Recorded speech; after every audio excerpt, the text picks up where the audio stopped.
Omar, in the main room, can you explain in Spanish, in case there are new people, how they can find the Spanish channel?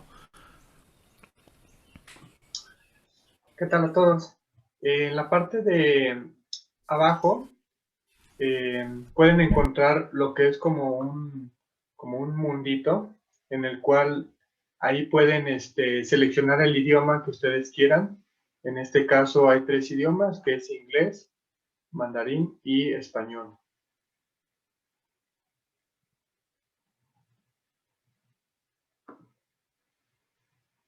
And Jasper, if you are there, are you there, Jasper? Yes, Guru. Yeah, can you explain in Chinese? Remind people how to get the Chinese channel. 好，晚上大家好，所有听中文翻译的，请你在我们的这个 Zoom 的下方，你看到有一个地球的图案的那个地方，让你按进去，那就是翻译一个课室，然后你找中文的课室，你要点进去那边，你就可以听到中文的翻译。谢谢大家的合作，谢谢。Yeah, thank you so much.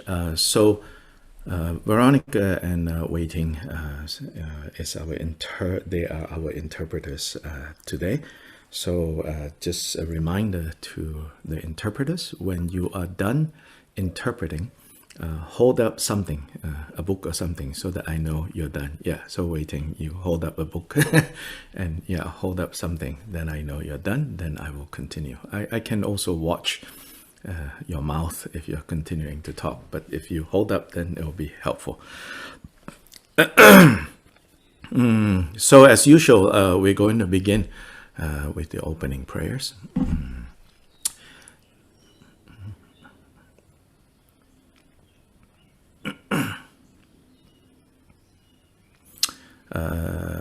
Again, the opening prayers, especially the ones that we do, which is the general style of Drigong Kagyu. The opening prayers, our opening prayers, it is totally, the topic is the topic of Bodhicharyavatara, because all our opening, what we recite, is basically about bodhicitta.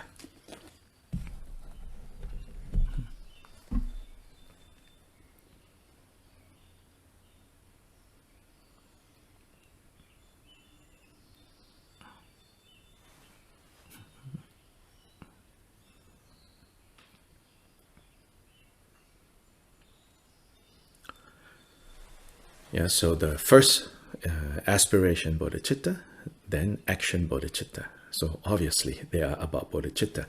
And those two were composed by Kyopa Jigten Sumgen.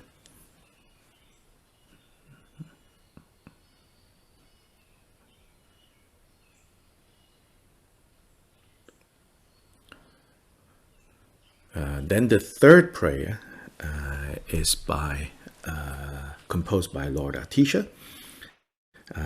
It is on taking refuge, but even there it says, I take refuge for what purpose? For the purpose of leading all beings away from suffering and into the state of happiness, into the state of Buddha.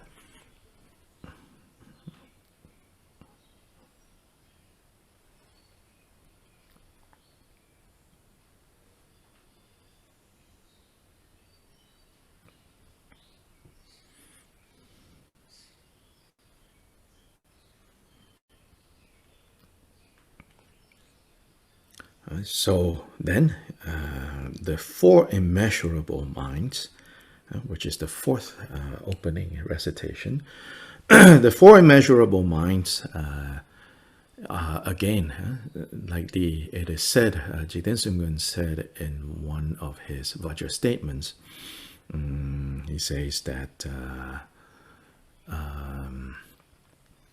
the embodiment of the four immeasurables is what we call Buddha. In other words, what is Buddha?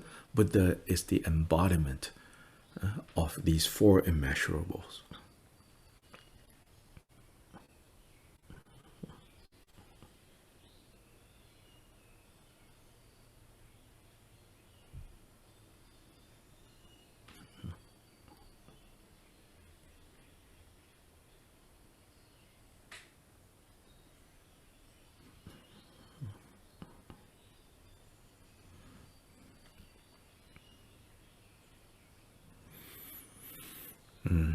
So we can see, from these opening prayers that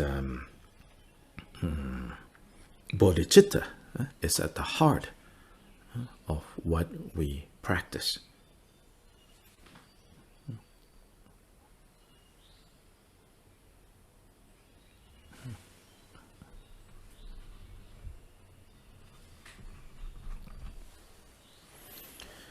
Yeah, so we'll do that together in the original Tibetan. Then following that, as you know, then I will do myself the prayer to the lineage masters, and then also to offer mandala on behalf of everyone to the Buddhas and Bodhisattvas, and to request the Dharma, for the Dharma to enter our hearts and to receive the Dharma.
Samge bardu lunga isum gewala sanje jodan soge chonamla chancho bardu dani kapsu je dagi jinsu gebe sonangi drala pencher sanje drupra shu sanje jodan soge chonamla chancho bardu dani kapsu je dagi jinsu gebe sonangi drala pencher sanje drupra shu sanje jodan soge chonamla chancho bardu dani kapsu je dagi jinsu gebe sonangi drala pencher sanje drupra shu manang kadang nyampe senchen tamje dewa dang dewe gyundan dempra gyurji dungyao dang dungyao gi gyudang drawa gyurji dungyao mebe dewa dang me drawa gyurji niring chadang nidang drawe dang nyang la nebra gyurji manang kadang nyampe senchen tamje dewa dang dewe gyudang dempra gyurji dungyao dang dungyao gi gyudang drawa gyurji dungyao mebe dewa dang me drawa gyurji niring chadang nidang drawe dang nyang la nebra gyurji manang kadang nyampe senchen tamje dewa dang dewe gyudang dempra gyurji dungyao dang dungyao gi gyudang drawa dungyao mebe dewa dang me drawa gyurji niring chadang nidang drawe dang nyang la nebra gyurji jase wadang chujing shabadang jise yirang kushing sowa ye gewa jungse dagi chisakpa tomche sobe changju jirungo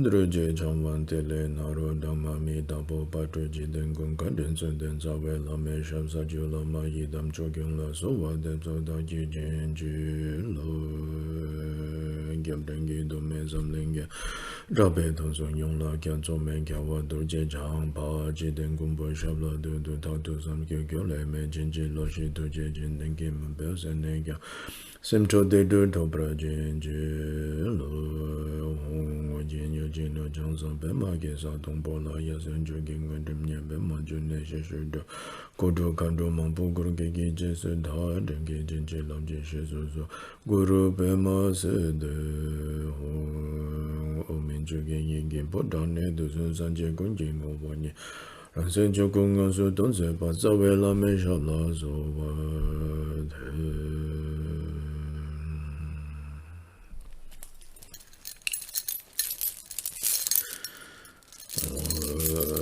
Sashi Bugi Joshi Medo Rida Lenshin and Dengen Bade Sanje Shindu make the Bulwa Ye Drogun Namda Shin Lage Warishu Guzun Yonzo Lamen So Nam Najin Nang Sansun Deshin Nekejo Dalu Lonjo Nansi Yonshela Lame Jogging Adumsa Duzo Joso Wadan Jojing Shabadan Jese Yerang Guzing So Waye Gewa Jungse Dagi Chisoba Tamje Sobe Janju Jirango Om Guru Deva Dhagi Ranamindala Prade Jaso Semjen Namgi Sambadan Loye Jida Jida Vaji Juntu Montepaye Choki Golo Gordo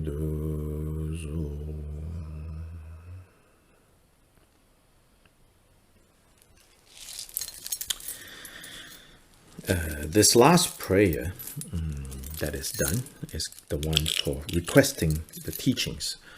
So there are 4 lines in this prayer. I thought I'd say just a few things about this request for teachings prayer.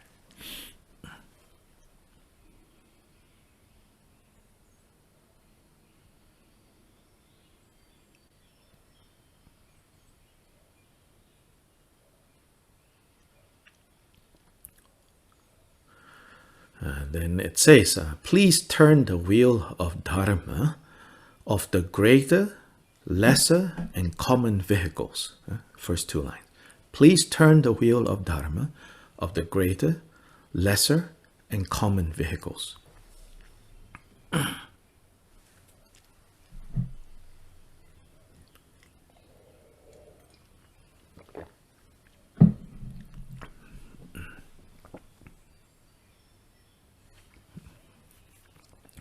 So here we are requesting Buddhas, Bodhisattvas, all the sublime beings to teach the Dharma. So that's the meaning of turning the wheel of Dharma, is to teach the Dharma.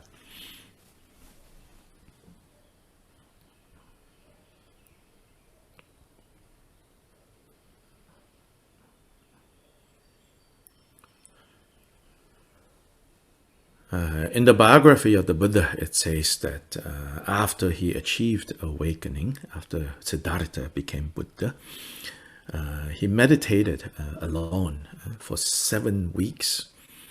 And then you could say, he sort of pretended to have this thought as he looked, as he surveyed, it is said, after 7 weeks.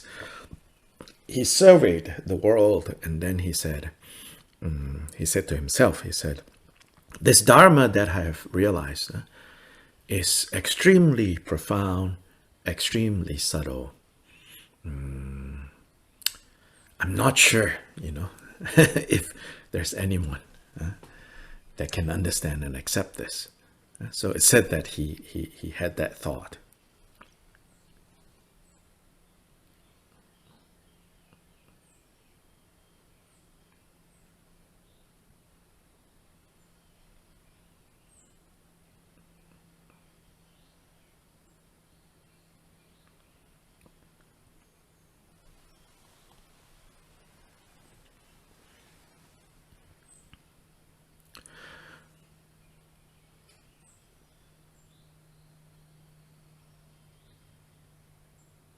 And so when he expressed this thought, just to himself, so to say, or seemingly, it is said that the greatest gods of this world, meaning the most powerful beings, so in ancient India, they're known as Lord Brahma and Lord Indra. Lord Brahma is the, you could say, like the highest divine figure in the formless realm. And Indra is the highest divine being, most powerful divine being in the realm of forms, in the sensual realm. Whereas Lord Brahma is like the highest being in the realm of pure forms and formless realm. So let me say this again.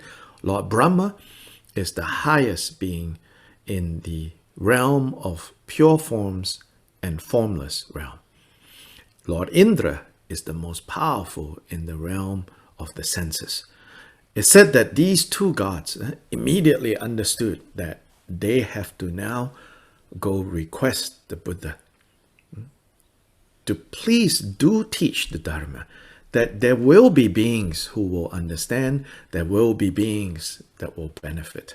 So it's said that immediately they appeared before the Buddha and pleaded with the Buddha and said, no, you have to teach, you have to teach.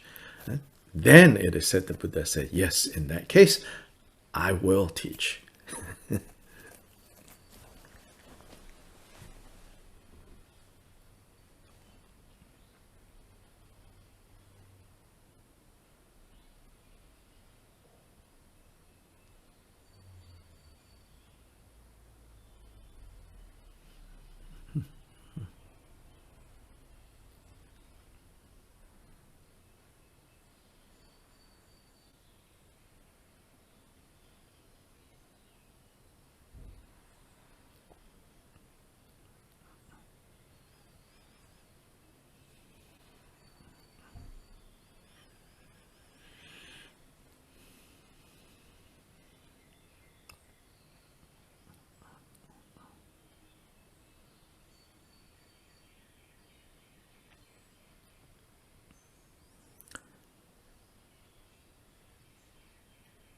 Well, by the way, a short lesson, a footnote on Buddhist cosmology.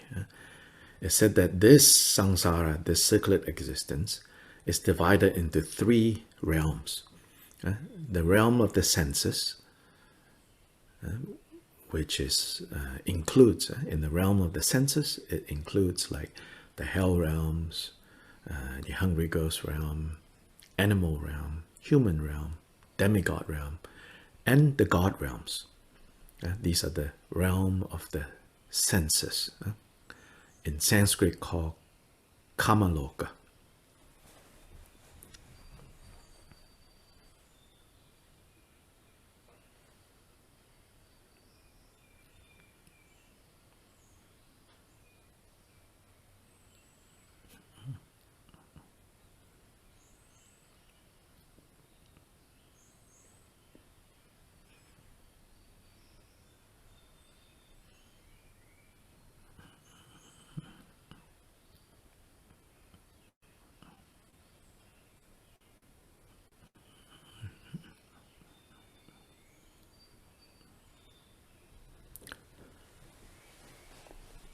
Then higher than this Kamaloka is the Rupa Loka. Rupa Loka is literally the realm of forms. But here it would be not ordinary form. We should say that it's pure form. And so the beings in this realm of pure forms, they are, divine beings.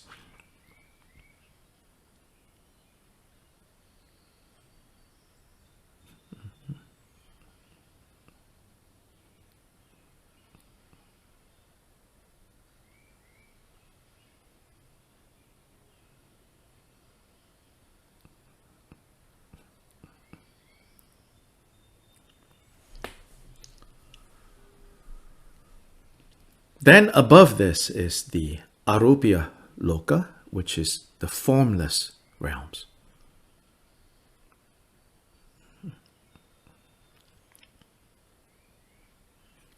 So even the pure subtle forms of the form realm don't exist in this realm of pure forms, in the formless realms. So even the pure and subtle form that exists in the realm of forms don't exist in the formless realm.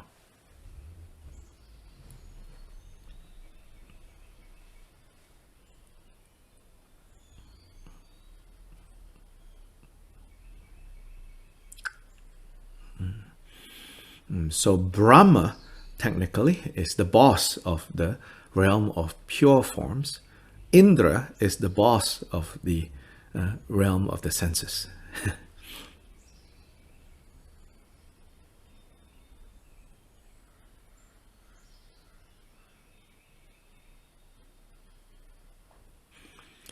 In the formless realms, no boss needed.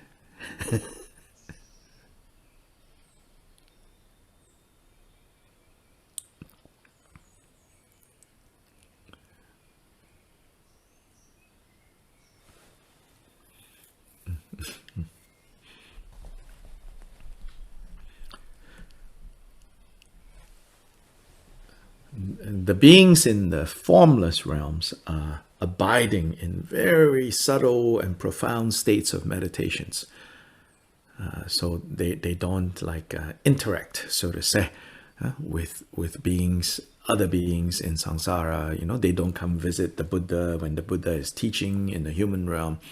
And they are absorbed in this very profound states of like meditation.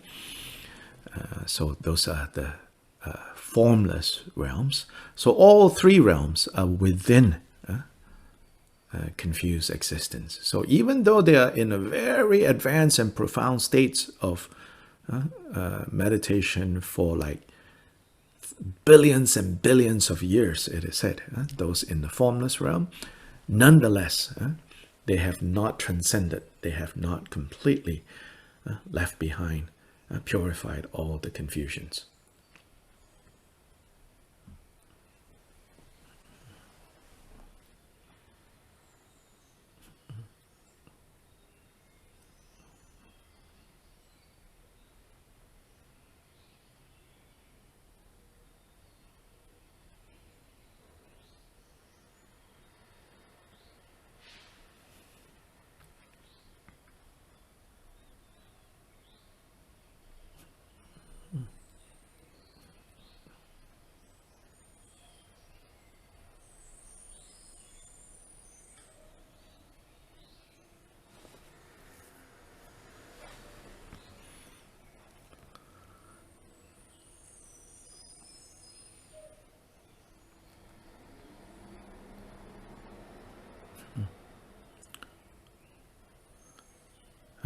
Anyway, Lord Indra and Lord Brahma came and requested Buddha Shakyamuni to teach.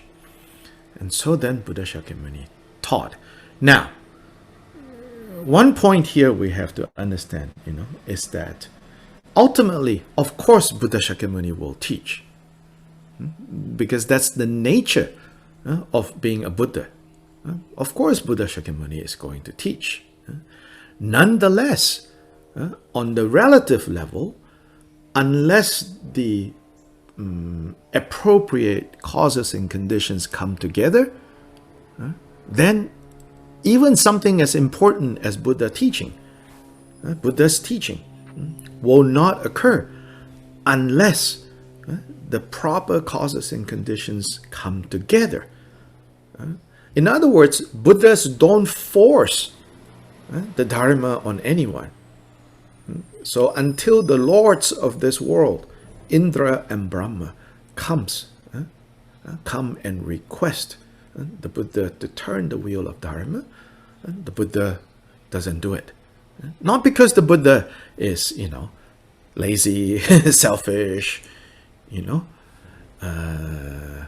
but he has to wait until the right causes and conditions coming together. He has to wait, not waiting passively, you see, But nonetheless,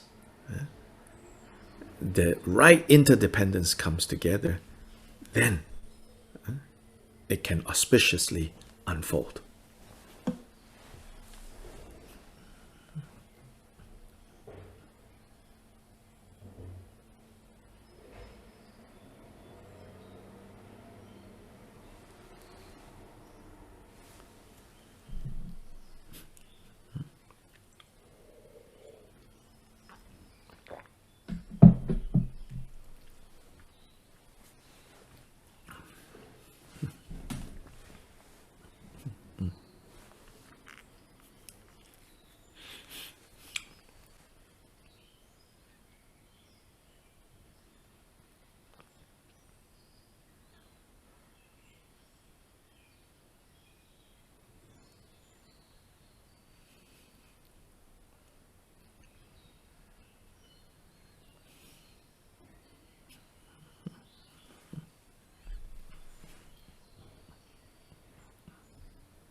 So this teaches us, us now, that we should not, take Dharma teachings for granted.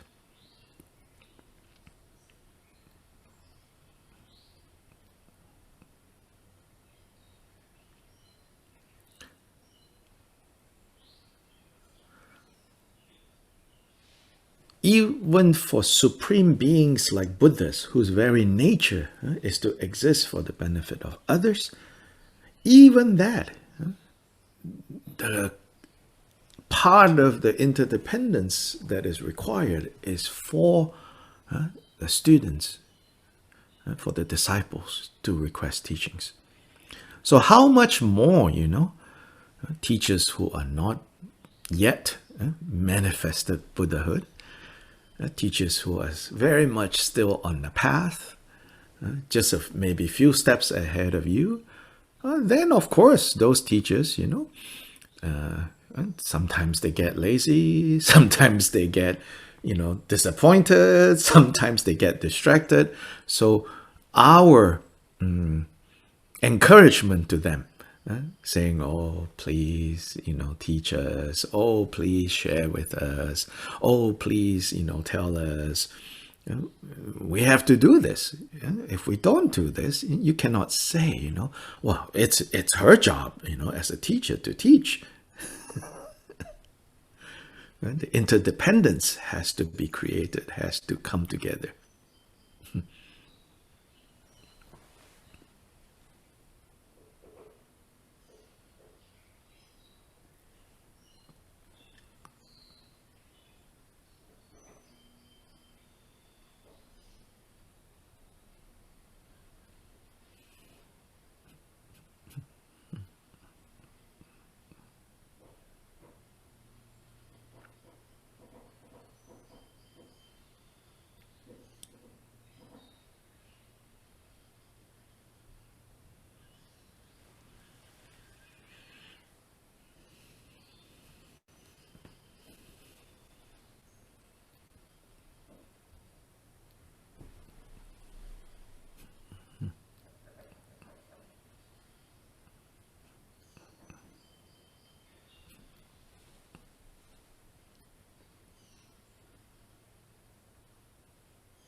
So the desire to teach and the desire to learn, might be present, in terms of the teacher, in terms of the students, right? But if the actual teaching doesn't occur, if the actual learning doesn't occur, then it just remains on the level of aspiring. So in this context, aspiration, bodhicitta, needs to be followed up with action, bodhicitta. Otherwise, as good as, aspiring is, if the aspiring doesn't lead to the acting, then the full result is not going to come.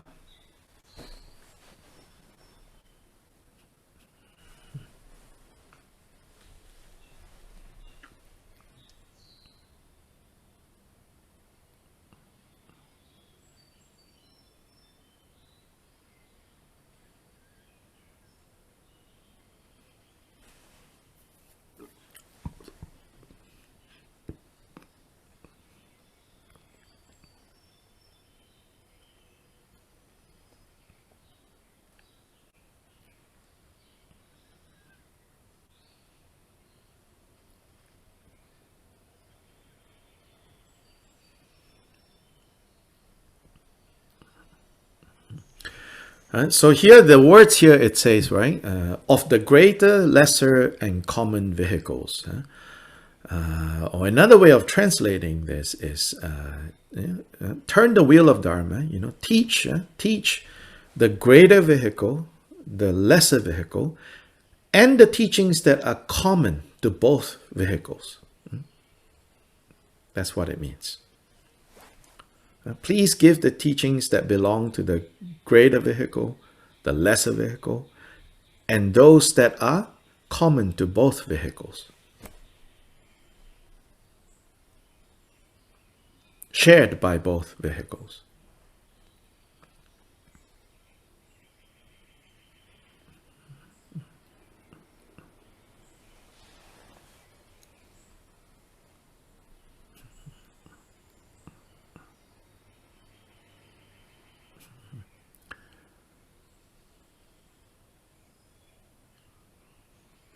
So here it means, right, there are those of us who practice primarily because we want to solve our own problems.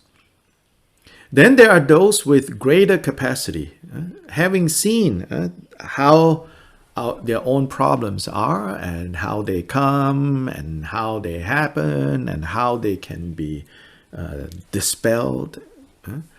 Then your scope becomes greater, so that you're no longer just thinking of yourself, but you're also thinking of others. So that is what it means by lesser and greater. Lesser here doesn't mean necessarily bad. It just means a scope, the capacity. And if we're honest about it, I think a lot of times we are practicing more in a limited scope, limited capacity. And say, I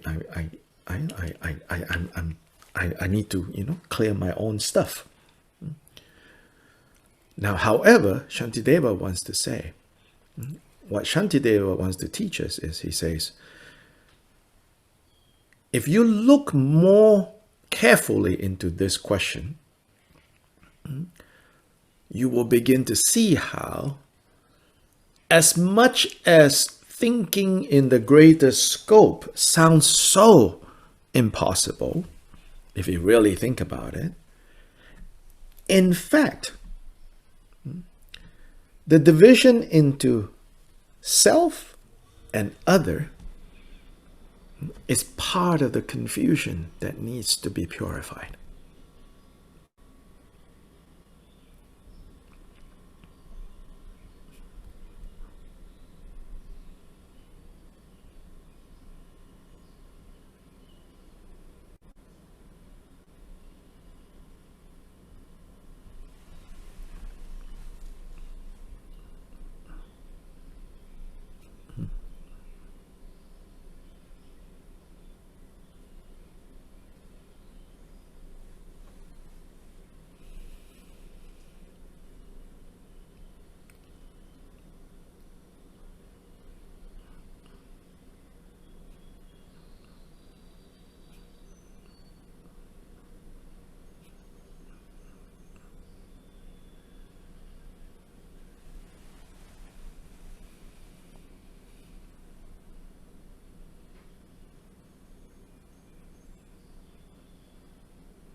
So in a way, you can say that this is the meaning of common. Common to both the lesser and the greater is, in fact, I would say, this more profound understanding that in the end, really there's only one way.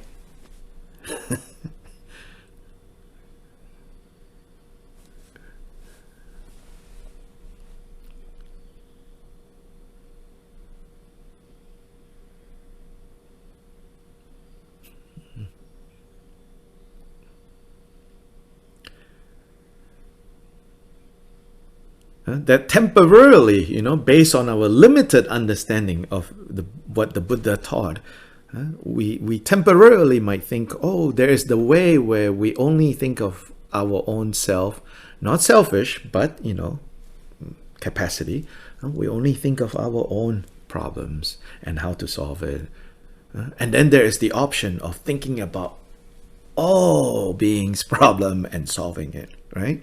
That these are like, temporarily, it looks like there are these two options, but in fact, there is only one way. There are no like two choices, there's only one. So in a way, that's one way to understand what it means by, the turn the wheel of Dharma of the greater, lesser, and common. So sometimes common, people think, oh, that's like that's the not so unique things.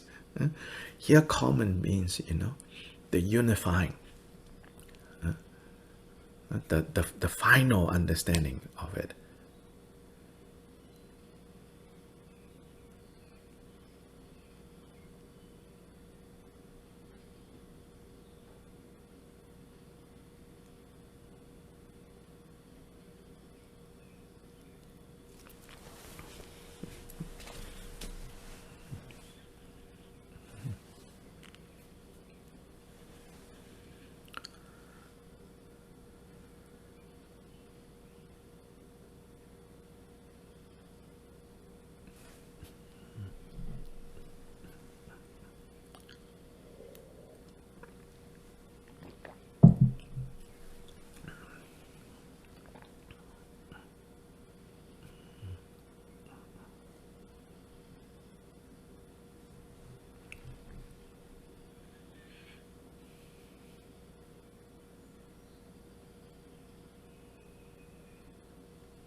I think sometimes, those of us who are attracted to Buddha Dharma, to these kinds of spiritual traditions, we like to think, oh, the really special, the really profound, the really unique, that's what I need, that's what I want, that's what I will get to. We think that the most amazing things is very unique, is very distinctive, all of that, But this understanding says, no, that which is common, that which is ordinary, that is truly profound.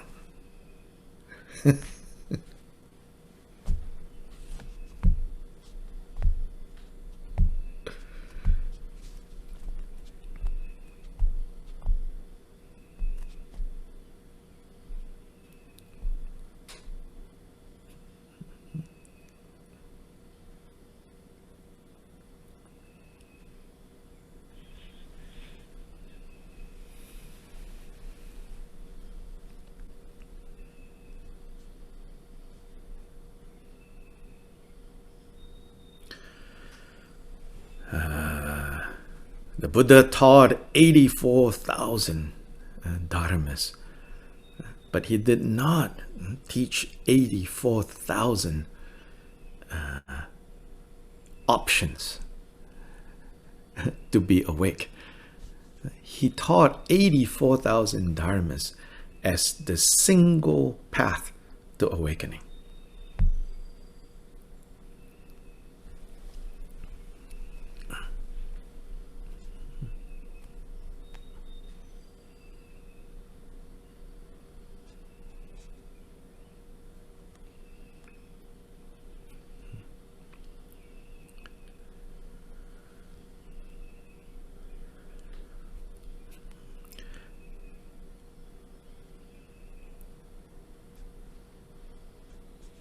once we understand this, we don't need to run around picking and choosing and saying, oh, maybe I practice this, maybe I practice that, maybe I practice this one. How about that one?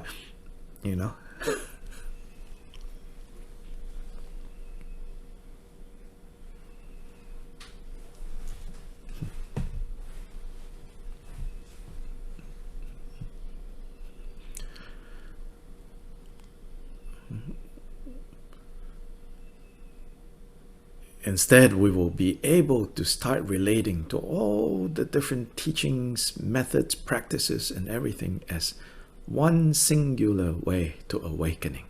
That they are part and parcel of all the elements that we develop, necessary to nurture, necessary to cultivate towards great awakening. So that's why in the third and fourth line of this requesting prayer, it says, in accordance with the dispositions and capacities of sentient beings.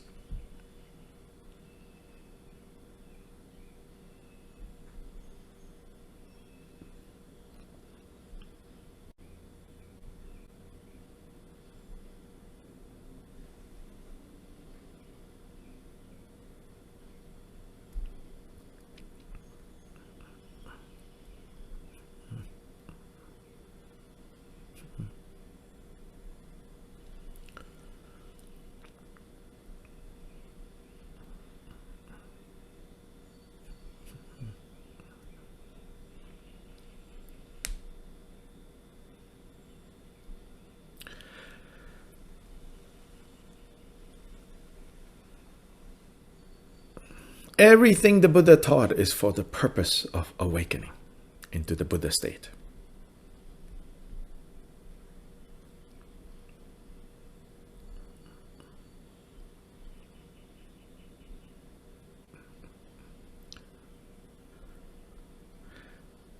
Due to the capacity of the disciples, of the listeners, sometimes they get it in explicitly. They get the lessons clearly, explicitly. Sometimes they get the lesson taught implicitly, indirectly. But it is not because the Buddha said, oh, to you, I will give explicit teachings. To you, I will give teachings that are a little mysterious. Buddhas are not partial that way.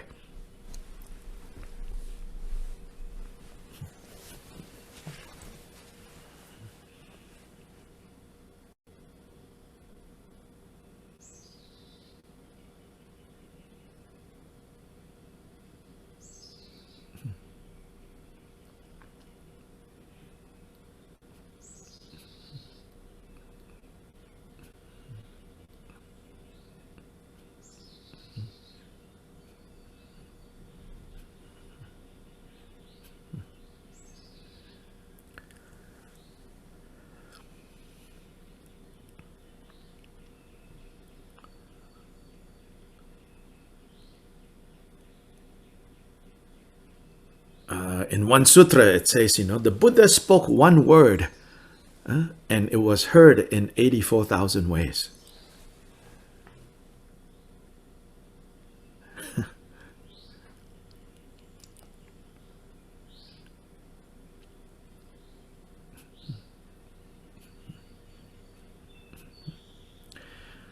In the Lotus Sutra, it says,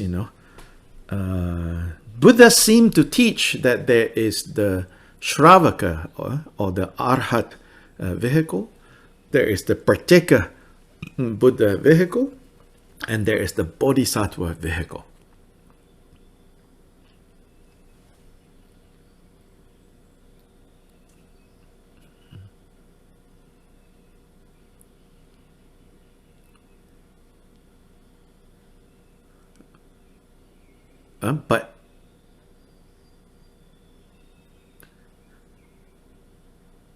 But in fact, there is only one vehicle called the Buddha vehicle, the vehicle of awakening, complete awakening.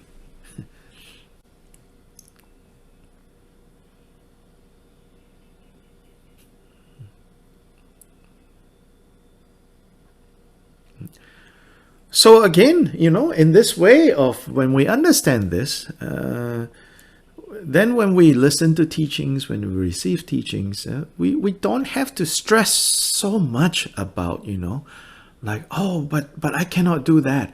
Well, if you cannot do that, you cannot do that. You do what you can.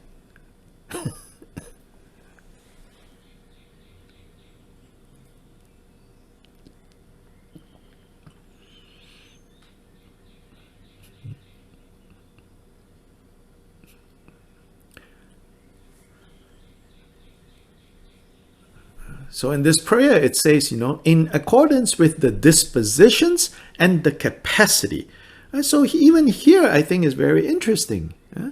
Buddha doesn't only insist, like Buddha doesn't only consider your capacity to understand something. Buddhas also take into account your preferences, your dispositions.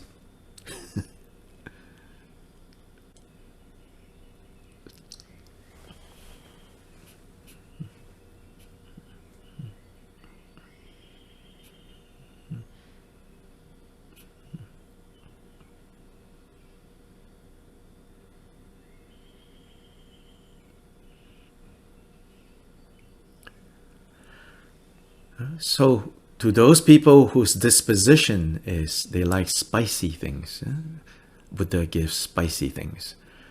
Those who with disposition for sweet things, the Buddha gives sweet things. Those who like, sweet mixed with spicy, they get sweet mixed with spicy.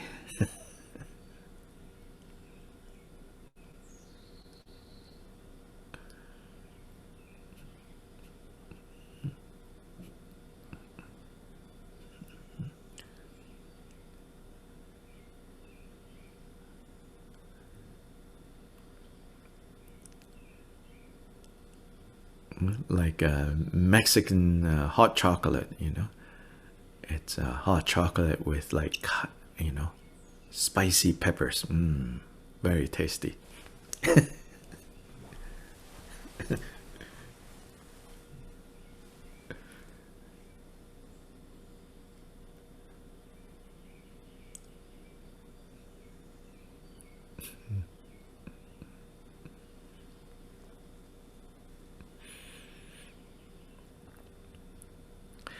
Yeah, so just briefly about that request for teachings.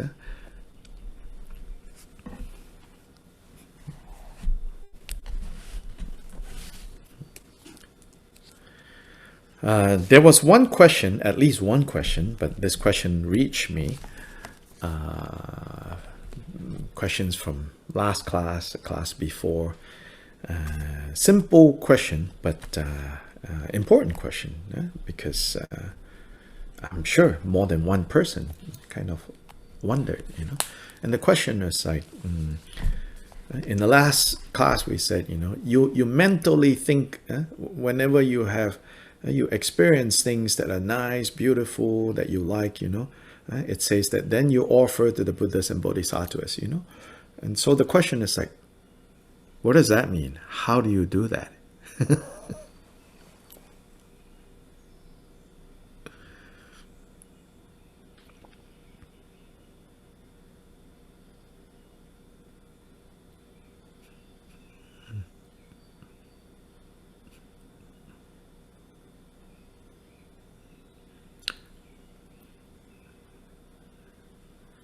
In this case, the answer is actually more direct than you maybe think or maybe suspect.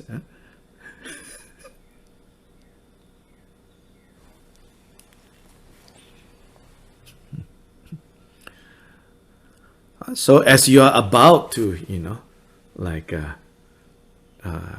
slice that mango and put in your mouth, you think, oh, I offer this to the Buddha, to the Dharma and Sangha. You think like that.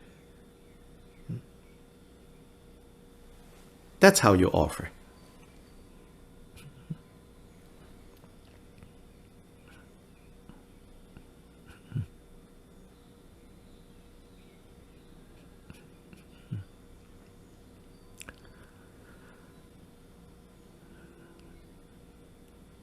And so as the English expression, you can have your cake and eat it too. In this case, you can offer your mango and eat it too.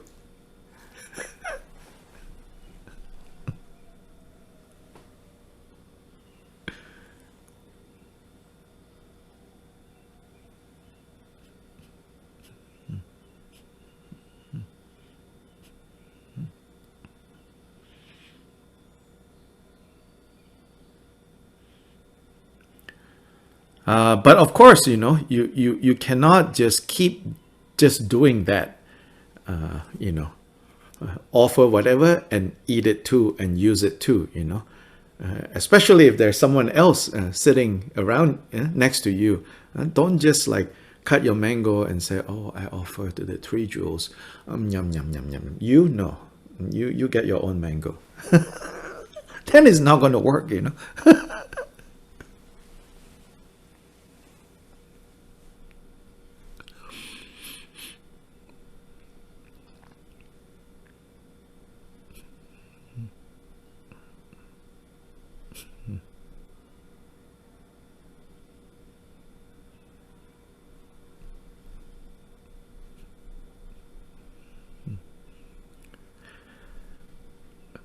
Then as you do this kind of practice, you will discover more and more what it means. No one else can really describe, what it means completely. This is the meaning of putting into practice. You have to do it. Maybe you do it for a while, it has no meaning. You just keep doing. Maybe sometimes when you do it, you even say, this is really stupid.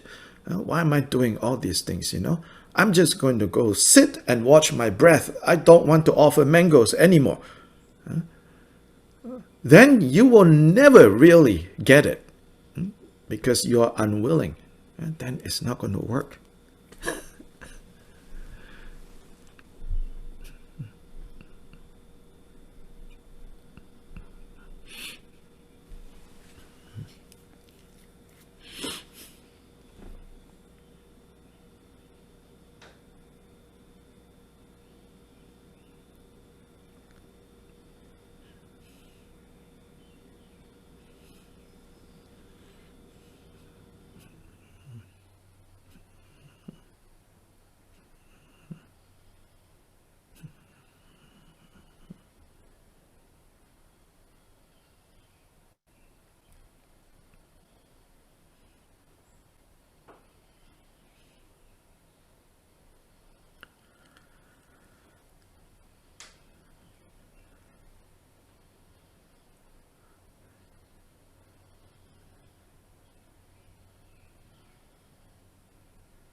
But it's also true, like we have different mental capacities, we have different capacities and dispositions and preferences.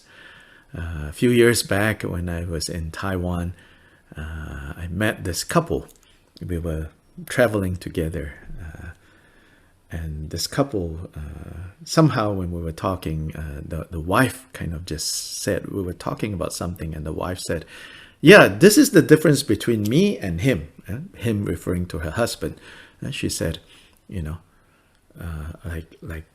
years ago, whatever, when we were first considering learning Tai Chi, right? The Chinese exercise, Tai Chi. She said, 8 or 10 years ago, when we decided that we will, look seriously into taking up Tai Chi. And she said, at that point, I just went and enrolled in a class. He says, meanwhile, he said, first he needs to read about it. He said, now 10 years later, he's still reading about Tai Chi.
So she said, you know, you want to talk about Tai Chi, he's the guy.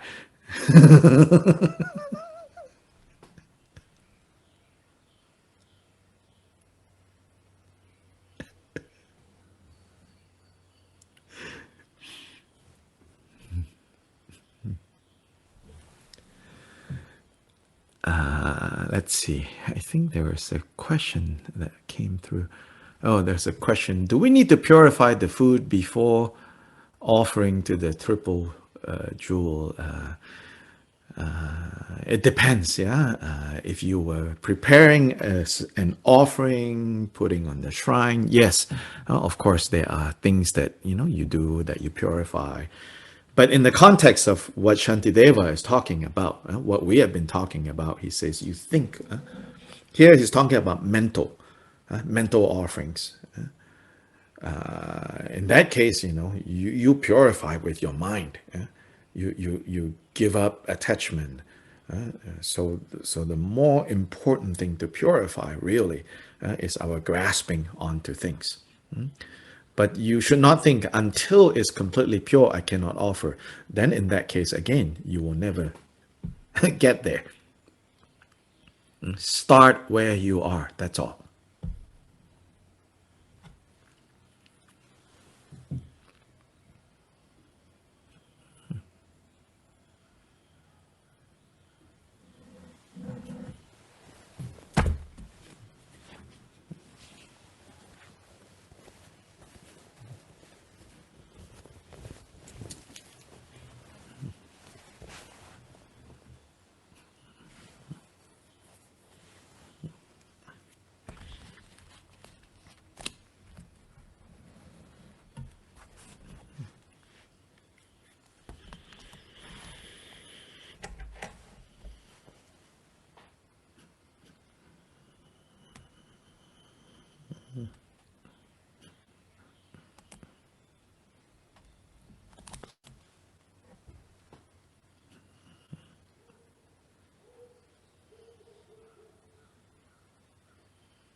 So today we begin the section of chapter 2 where Shantideva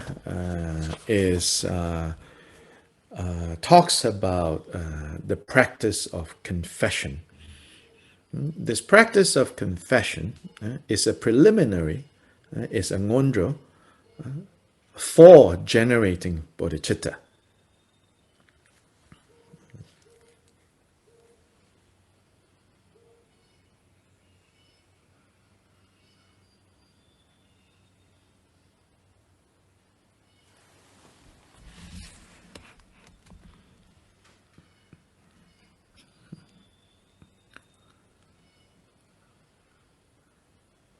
So in a very short but very clear sutra, the Buddha taught, called the Sutra or the Discourse or the Teaching on the Four Factors. The Buddha gave what is known as, explained what is known as the four powers. And so the first power is usually translated as the power of regret or the power of remorse. And this covers in Shantideva, here it's from verse 28 to 46. He's going to elaborate on this topic.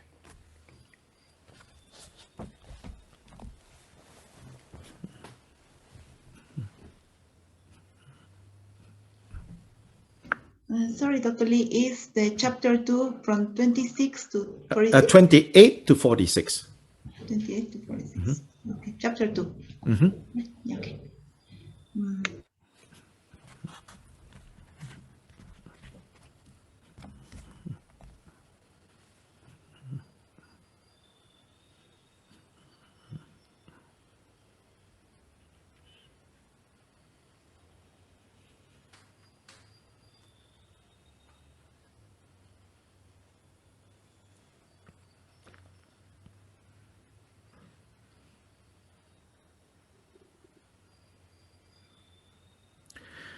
Now, at least in the word in English, remorse or regret, sometimes people don't like this,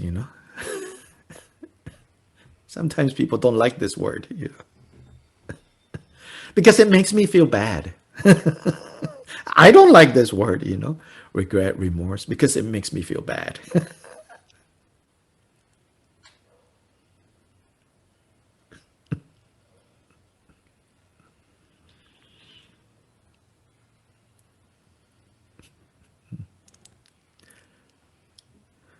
Then especially, in religion, it seems like part of religion, no matter what religion, is to make you feel bad.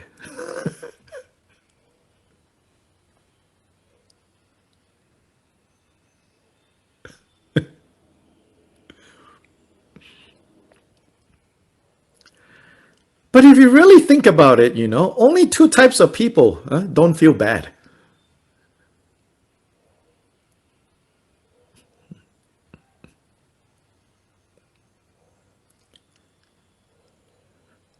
Perfected beings, Buddhists.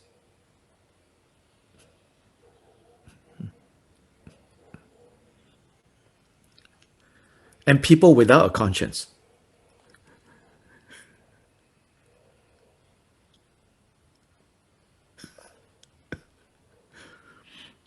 So unless you are one of these two,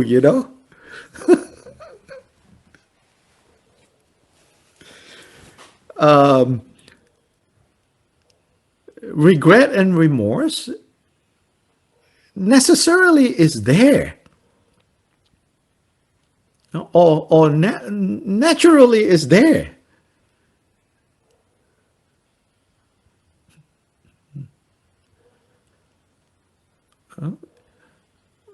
When we've experienced too much of it, we hide it. Then we think, oh, it's not there. But it's in the background,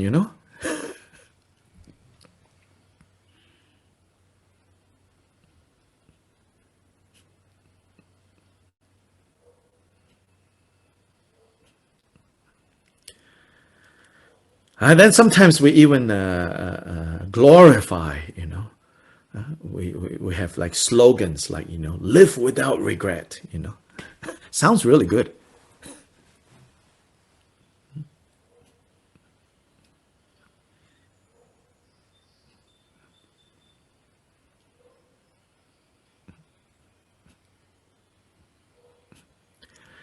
Again, there are two scenarios of living without regret. Buddhists live without regret. Why? Because they have completely done away with unskillful actions, unskillful causes. Completely.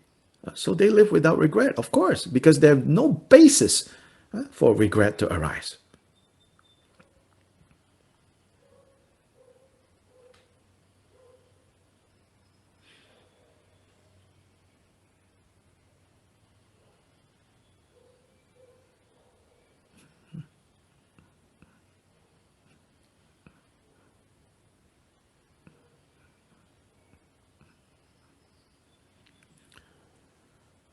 For the rest of us who are not Buddhas yet, as in have not manifested this Buddha state yet, then regret is going to be there. Now, under this group, there is skillful way of relating to regret. There is unskillful way. Right now, our regret is happening and we're relating to it without skill. So regret becomes something very heavy, until we are stuck, until we have seen no hope. Then we ignore it and we hide it. And if anyone else says anything that slightly hints at, that subject, we become so upset. So that's the unskillful way of dealing with regret. What the Buddha and what Shantideva is teaching here is how to skillfully relate to regret.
how do we skillfully relate to regret? Because like it or not, it's there, whether we acknowledge it or not. And what we do with it is what's really crucial. So Buddha taught the skillful way of relating to regret or remorse is regret and remorse can help us see more clearly how when we act unskillfully, when we act because we are under the power of the three poisons, confusion, attachment, and aversion, when we act in that way, then the corresponding results are going to bring unhappiness, bring suffering, bring stress, bring all kinds of unpleasant results and fruit. So when we know how to relate to regret and remorse, which is going to be there, whether you want to admit it or not, but when we know how to relate to it skillfully, then it becomes a powerful way for us to change.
Yeah, so two types of regret, the kind of regret that weighs us down, that defeats us.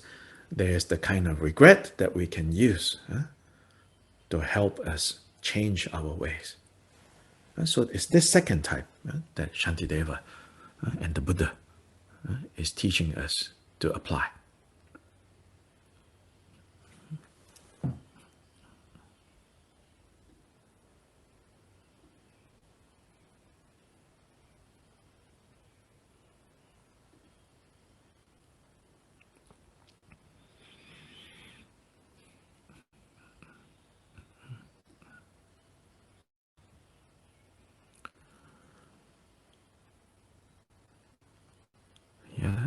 So here, somebody gave me some good feedback and say, for the 2-hour class, we should take a short break in between.